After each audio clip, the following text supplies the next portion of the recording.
What's up, everybody? Sparrow with a Gun here from Sleepless Nights with another episode on the Space Engineers Inspiration series. We're kicking things off with the SS Rordan. The builder is...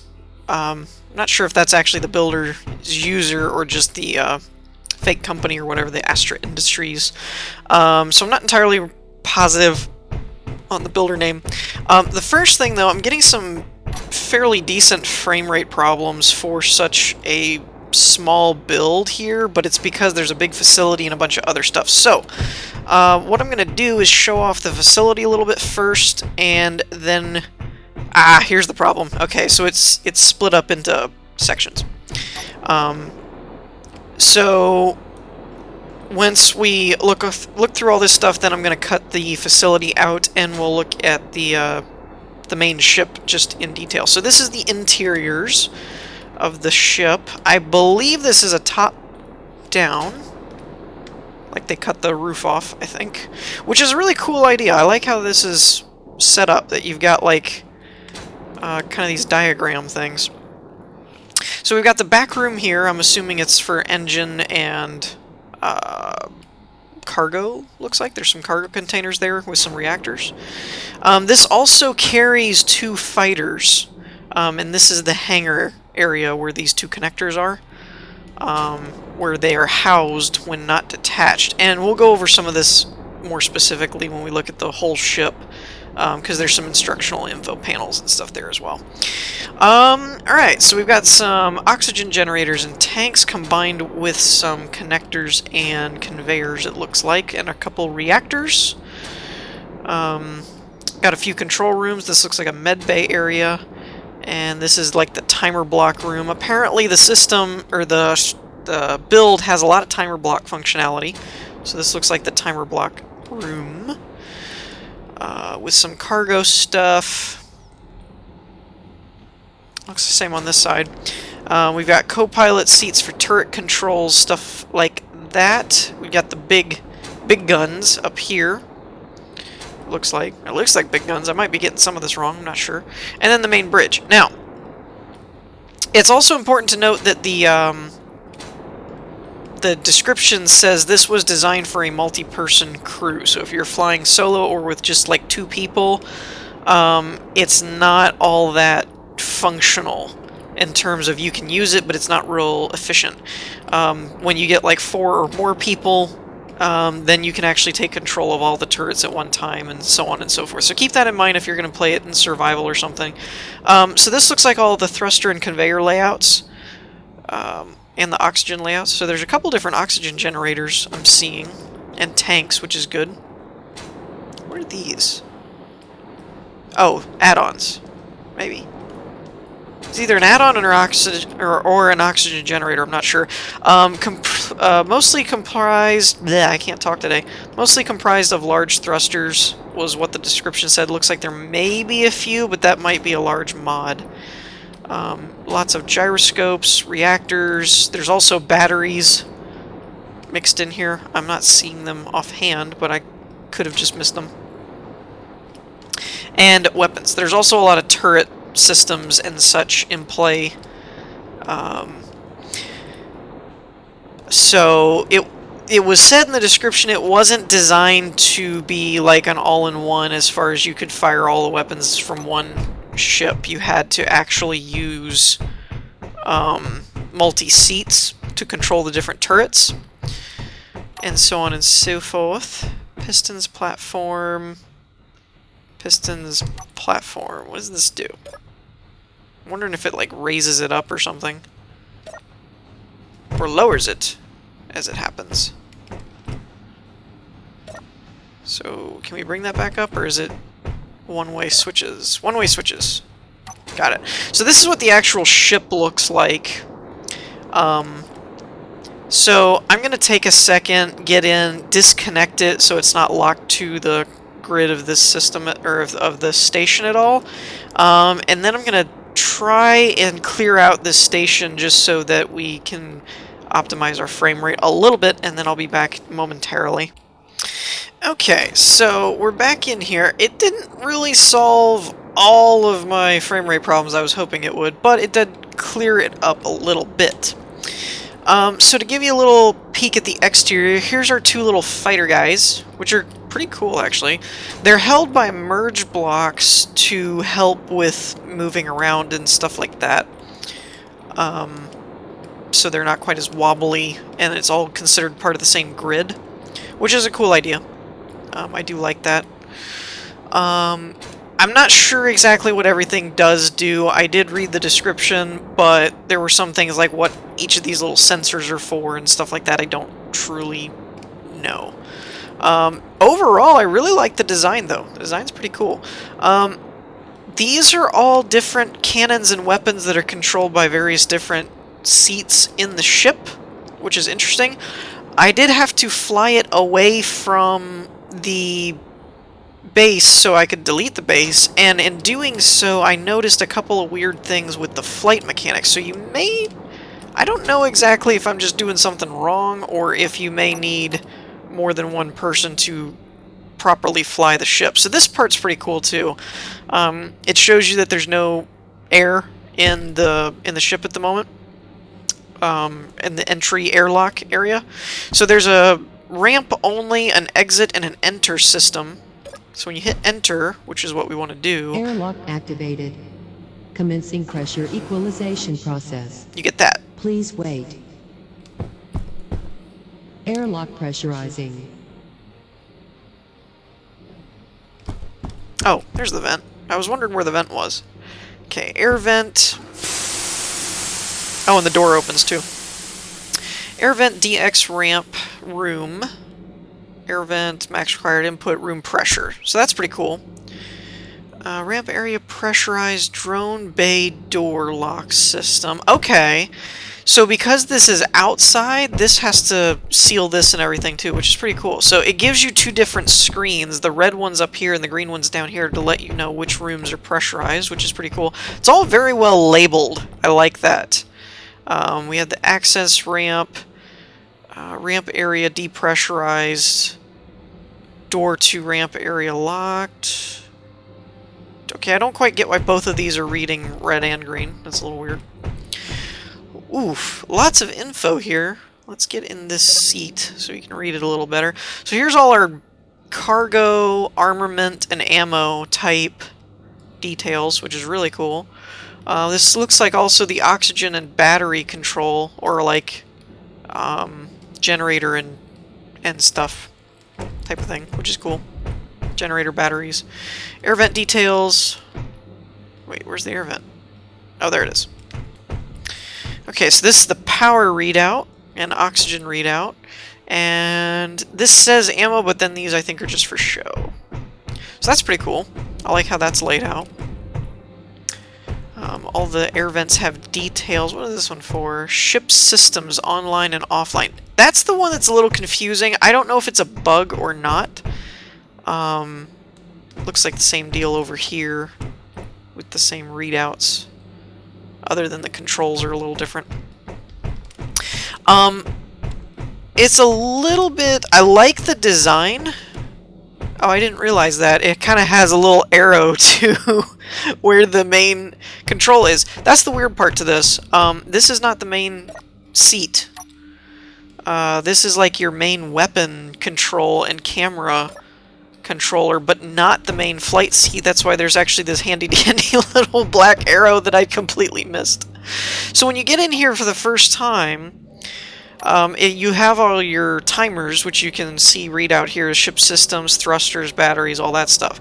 The weird part that I don't know if this is me having user error or if this is just something that got screwed up in an update or whatever. But when I get in this, originally when I first jumped in it would always say autopilot enabled, but I couldn't find a way to disable it because the GPS doesn't have any waypoints and there's no other like really remote block pieces. There's an SX and a DX remote, and I think the main ship is considered the DX based on the thingamabobber? But both of these are set to off, so I don't know what exactly happened. When I reloaded it, it wasn't doing it anymore. But the thrusters all seem to work. You can see the speed readouts and everything. So that's all well and good. The weird part is the gyros either aren't on, or this is the wrong seat to use the gyros, or there's just sure not enough, or some other weird mechanic that I'm unaware of. I didn't see any place to... No? Really? No gyroscopes, huh? Show hidden block. Ah, there we go. Let's try that. There we go. Gyro. There's no overrides, but they're all set to on. So yeah, I don't know why it's not seeming to turn at all. So that's a little odd. I'm either doing it wrong or something. But this may not even be the right seat for it, because again, this is definitely a multi-person ship. But none of the readouts I could find said, like, gyroscopes or anything like that. So I'm a little hazy on that. That's a little weird to me. But let's check out this back area over here. Access fighter bay. Open door only if room is depressurized. Closing. Okay, so we want to access fighter bay. And Airlock activated. Seals that door. Commencing pressure equalization process. Which is cool. Please wait. Airlock depressurizing. Okay, all the vents are set to depressurize. Ramp. Okay, so So here's actually... Ooh. Stop it. Okay, we're good now. Oh, this is cool. Merge block on and off, connector on and off, connector lock, fire the cannons, thrusters on off, power. Okay.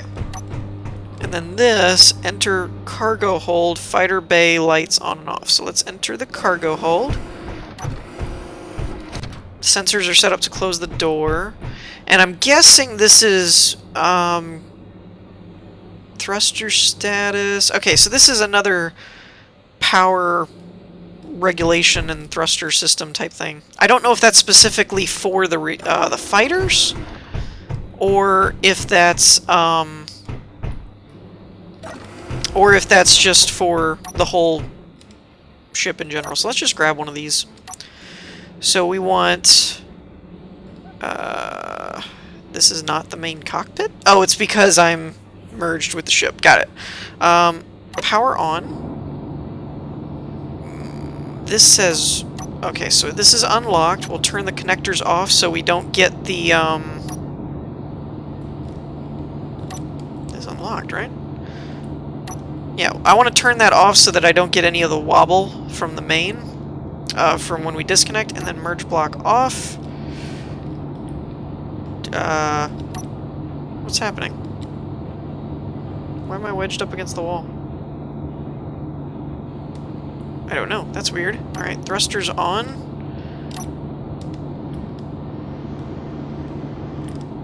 I think the ship is moving, and I didn't realize it or something. Or something is...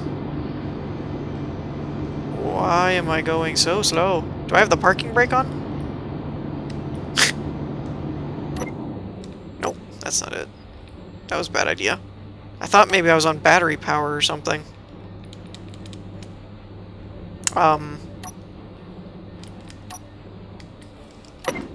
Okay. Why am I so... Ooh, there we go. Okay. Woo!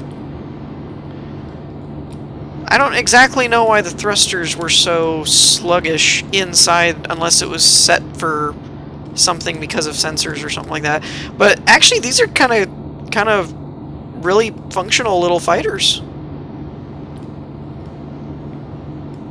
So we've got basically two main cannons. Ooh. Okay, 4 main cannons. So they're set to like an auto fire instead of you having to pull the trigger. That's cool. That's a neat idea.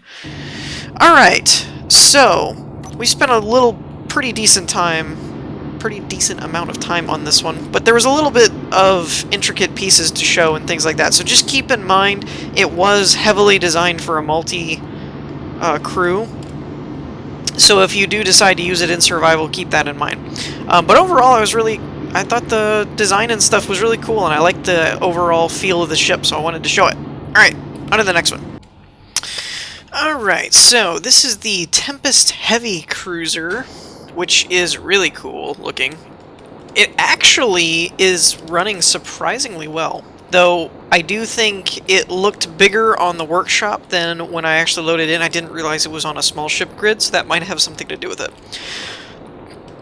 It was actually designed, according to the description, for the purpose of kind of being a small strike gunship when you're in space, but also having the capability of entering and leaving planetary gravity for whenever they add planets to the game, which I'm hoping will be soon, because that would be awesome. When they do that, I may have to dedicate like an entire episode just to ground vehicles, because that would be fun. Hey! Stay open, dagnabbit! Okay, that's not cool.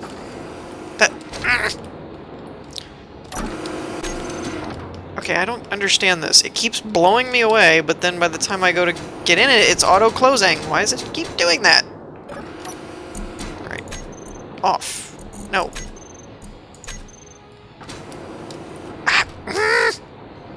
Alright, something is... There's some kind of bug or something going on here that's driving me nuts.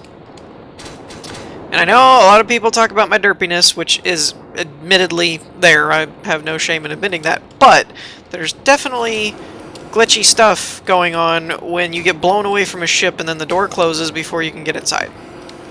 There's just something wrong with that picture. Sorry. There is. Okay. Seriously, why are all of these set to, like, auto-close? There's no sensors anywhere that I can see. I don't hear the sensor blipping. Let me through. Oh my gosh. This is going to be kind of problematic if I can't get through any doors.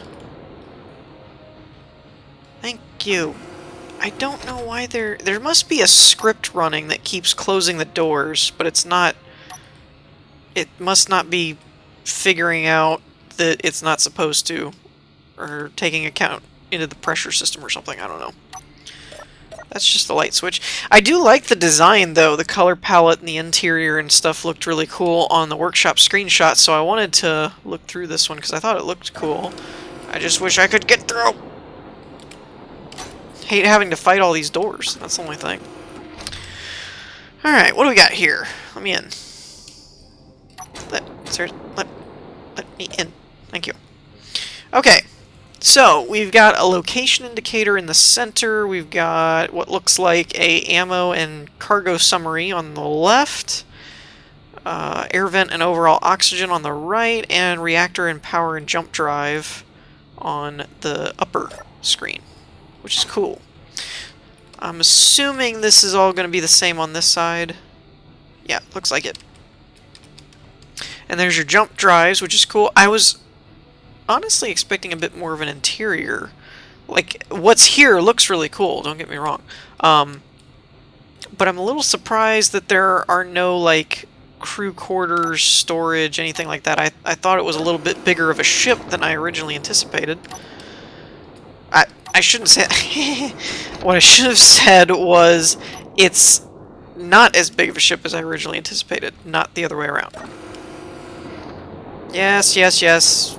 Just open a door and blows everybody everywhere, we know. Okay. Same kind of panel up here.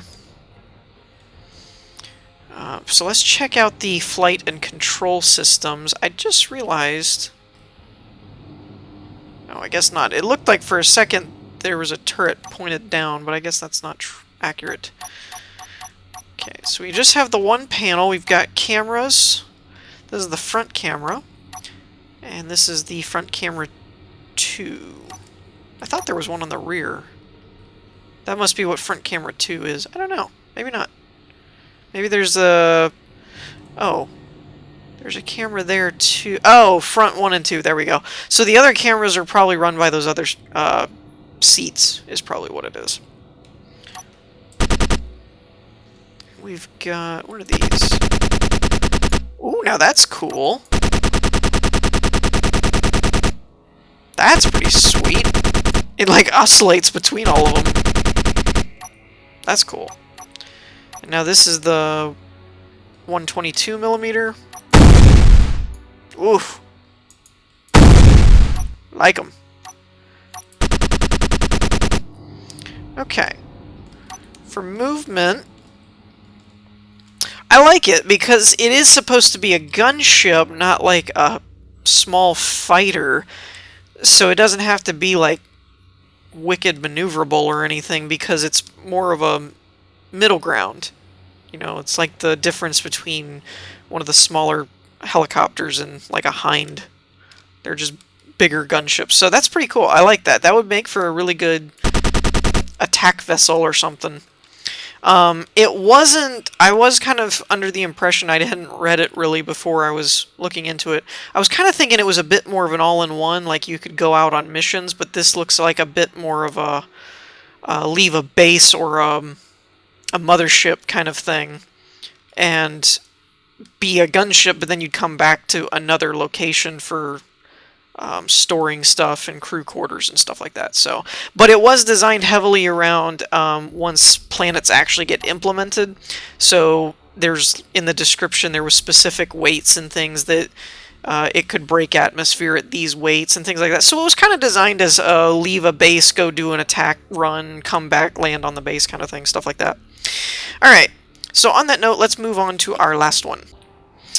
Alrighty, so this is the last one for this episode. The Perseus, I believe, is the name of it. It was actually built for the one of the I'm gonna mess this up. UESC or USEC, I forget what it is. One of the competition things for Corvette builds, which is very different.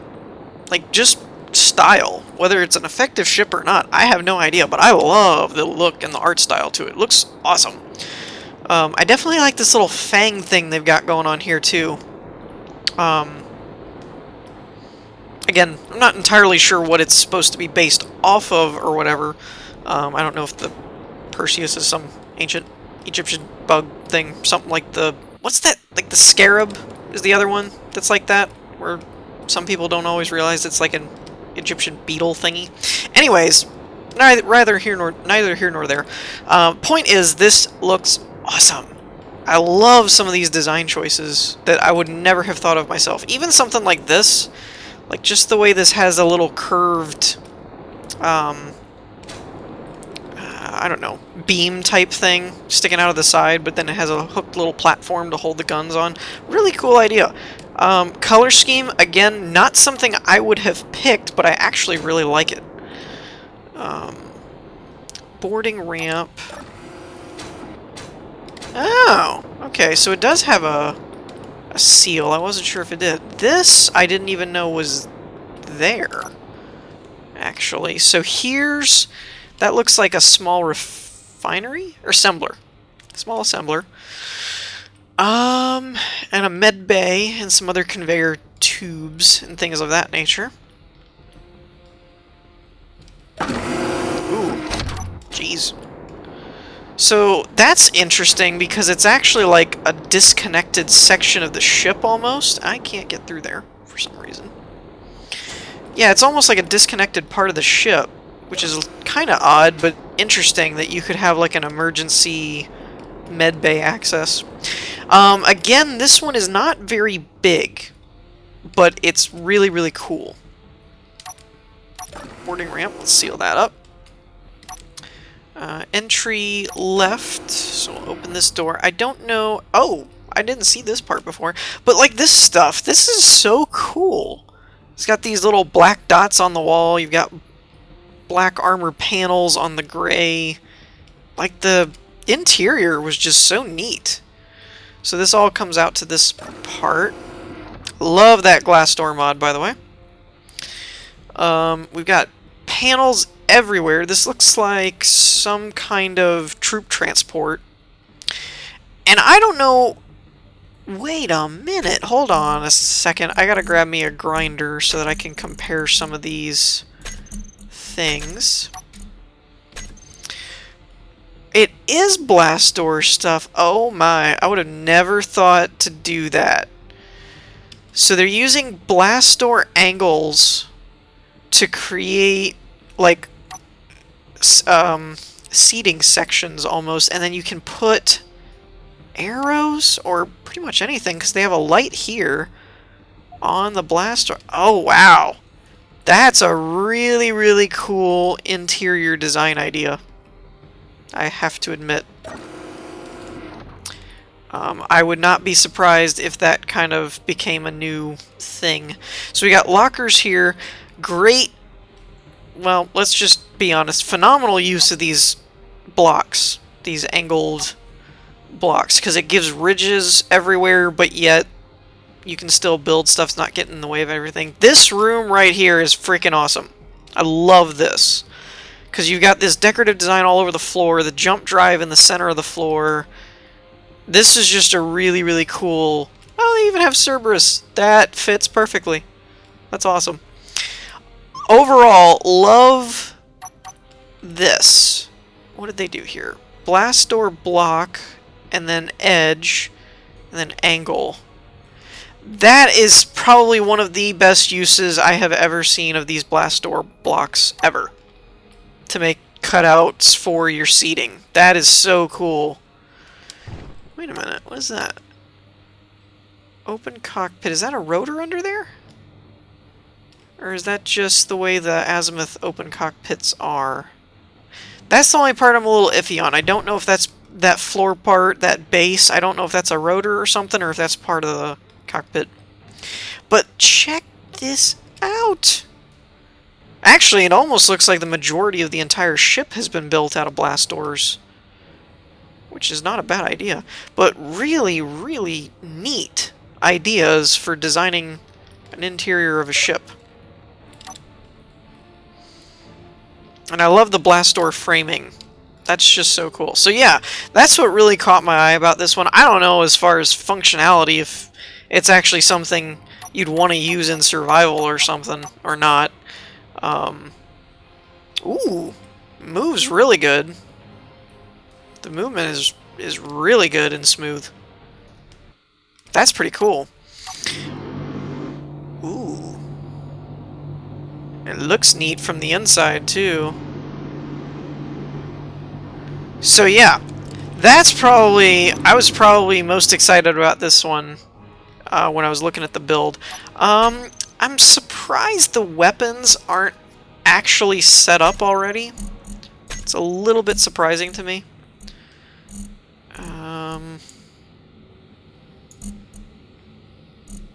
I also don't see a lot of them. Oh, there they are. Okay. I would go through and group them all and stuff like that, but I don't really have time to do so. So I'm not probably going to test out those weapons. We've probably seen the weapons before. We've seen a lot of the weapon mods. There's also a lot of turrets. I think there's 5 controllable weapons or something like that, because there's like 4 or 5 on each side, something like that. But the description said there was like a total of 15 or 20, I forget, including the turrets. So there's a lot of turrets on here too. But overall, yeah, really cool. It's like a little dropship kind of thing. It's pretty neat. So I am going to wrap this up for this episode here on that note. I know I said I wasn't going to be doing an episode this weekend because of moving, but for various different reasons, our move date got pushed back to next weekend. So I went ahead and did an episode for you guys this weekend because I had time and my equipment was still available and all that kind of stuff. But there probably won't be one next weekend with the current schedule. I will try to have another episode up the following weekend. Hopefully we'll be kind of settled in at that point. At which point I'll also be probably going to try to either incorporate it into the Space Engineers episode or just make a separate channel update, and I will probably try and give you guys a little bit of a fill in the blank of what's been going on and where we're kind of at and where we're going to be headed for the channel and scheduling and all that kind of stuff relatively soon. If not next week, I'll do it in the following week at some point, just to kind of give you guys some new info and let you know where we're at and all that kind of stuff. So, on that note, we're going to wrap things up for this episode. I hope you all enjoyed. If you did, leave a like, and I will see you all next time. Peace.